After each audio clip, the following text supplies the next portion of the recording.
పూరా లోకల్. నమస్తే, welcome to పూరా లోకల్. వరంగల్ జిల్లా నర్సంపేటకు చెందిన 28 ఏళ్ల ఆర్మీ జవాన్ సంపంగి నాగరాజు జమ్మూ కాశ్మీర్లో విధులు నిర్వహిస్తూ 3 రోజుల క్రితం తుపాకీతో కాల్చుకొని ఆత్మహత్య చేసుకున్నాడు. ఈ విషాదకర ఘటనను ఆర్మీ అధికారులు గోప్యంగా ఉంచడంతో నాగరాజు కుటుంబానికి సమాచారం ఆలస్యంగా అందింది. మే 20వ తారీఖున ఆయన మృతదేహాన్ని కుటుంబ సభ్యులకు అప్పగించారు. దీంతో వారు తీవ్ర దుఃఖంలో మునిగిపోయారు. నాగరాజు దేశసేవ కోసం అంకిత భావంతో పనిచేసిన యువ జవాన్ కాగా అధికారులు ఈ ఘటన వివరాలను బహిర్గతం చేయకపోవడంతో కుటుంబ సభ్యులు సమాచార లోపంతో తీవ్ర ఆవేదనకు గురయ్యారు.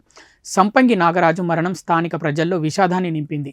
కుటుంబ సభ్యులు, స్నేహితులు, గ్రామస్తులు ఆయనను కోల్పోవడంతో శోకసంద్రంలో మునిగిపోయారు.